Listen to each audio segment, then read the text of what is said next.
আসসালামু আলাইকুম hello every viewers, welcome to my video. বরাবরের মতো আজকেও চলে এসেছে সিম্পল একটা ভিডিও নিয়ে। আজকে এর কিন্তু একটা ভাজির রেসিপি নিয়ে চলে এলাম। আর এই সময় কিন্তু প্রচণ্ড গরম, খাবারের রুচি হারিয়ে যাচ্ছে। আর সেই সময় যদি এরকম একটা মজার রেসিপি হয় তাহলে কিন্তু খাবারের স্বাদ আবার ফিরিয়ে আনা যায়। আর সেটা হচ্ছে বাঁধাকপির ভাজি। বাঁধাকপির ভাজি আমরা কম বেশি সবাই কিন্তু পারি, কিন্তু সঠিক নিয়মে বা সঠিক পদ্ধতিতে আমরা অনেকেই জানি না কিভাবে রান্না করলে এটার টেস্টটা দ্বিগুণ হবে। আর যারা নতুন তাদের জন্য কিন্তু স্পেশাল একটা রেসিপি। তারা কিন্তু চাইলে একটু কষ্ট করলেই কিন্তু সকলের কাছে প্রশংসা পাওয়া যাবে, এরকম একটা ভাজির রেসিপি নিয়ে আজকে চলে এসেছি। আর কথা না বাড়িয়ে মূল রেসিপিতে চলে যাচ্ছি। তো প্রথমেতে আমি এইগুলাকে বাঁধাকপিগুলোকে ভালো করে কুচি করে তারপরে ধুয়ে পরিষ্কার করে এটাকে আমি একটু সিদ্ধ করে নিয়েছি। তারপর এখানে আমি রসুন কুচি করে নিয়েছি, তারপর পেঁয়াজ আর কাঁচামরিচ নিয়েছি। তো এখন আমাদের আরও যা লাগবে, বাঁধাকপিতে ডিম দিলে কি হয়, বাঁধাকপির টেস্ট কিন্তু দ্বিগুণ বেড়ে যায়। সাথে শুকনো মরিচও নিয়েছি, এতে স্মেলিং ভালো আসবে। আর সাথে পরিমাণ মতো লবণ নিয়েছি। এখন ফ্রাই প্যানে আমি পর্যাপ্ত পরিমাণে অয়েল দিয়ে দিচ্ছি। এখন আমি শুকনো মরিচ দুটোকে একটু চিড়ে তারপর একটু ভেজে নেব। একটু ভেজে নিয়েছি। তারপরে যে রসুন কুচিগুলো আমি দিয়ে দিলাম, এটাকেও একটু ভেজে নেব। তারপর আমি পেঁয়াজ দিয়ে দেব। তো পেঁয়াজ কুচিগুলোও দিয়ে আমি কিছুক্ষণের জন্য ভেজে নেব, এতে করে একটু সফট হবে। আর সাথে কাঁচামরিচগুলোও দিয়ে দিচ্ছি। মাশাআল্লাহ, ভাজি তো আমরা কম বেশি সবাই জানি, কিন্তু একটু টিপস খাটিয়ে ভাজি রান্না করলে আঙ্গুল চেটেপুটে খাওয়ার মতো একটা ভাজির রেসিপি তৈরি হয়ে যায়। আর এই যে পেঁয়াজগুলো অনেকটা মজে এসেছে, এই পর্যায়ে আমি একটু সাইড করে রেখে তারপর ডিমটা দিয়ে দিচ্ছি।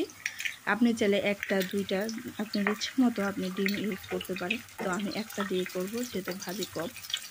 তো এটাকে ভালো করে ফিটে নিলাম। তারপর এখন পেঁয়াজের সাথে অ্যাড করলাম। যদি আমি পেঁয়াজের সাথে শুরুতেই অ্যাড করতাম তাহলে পেঁয়াজ আর ডিম একসাথে একদম জমাট বেঁধে যেত।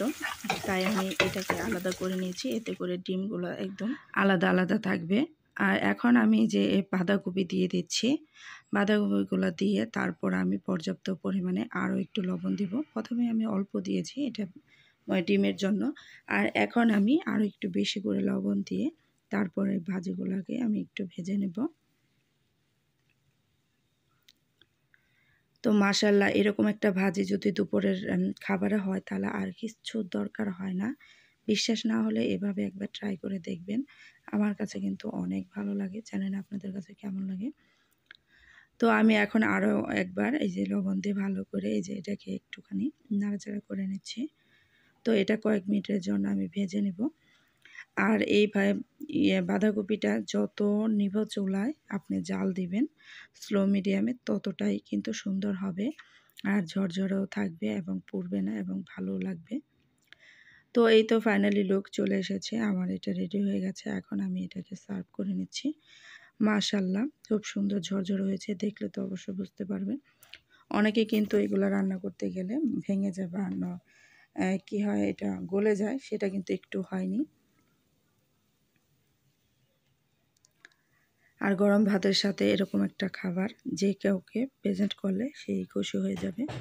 আর গরমের মধ্যে তো এরকম ভাজি তারপরে ডাল খেতে অনেক অনেক ভালো লাগে। তো এখন আমি একটু এই যে অনিয়ন পাতা উপর দিয়ে দিচ্ছি। আপনার কাছে যদি ধনিয়া পাতাটা থাকে সেক্ষেত্রে একটু দিয়ে নিতে পারেন।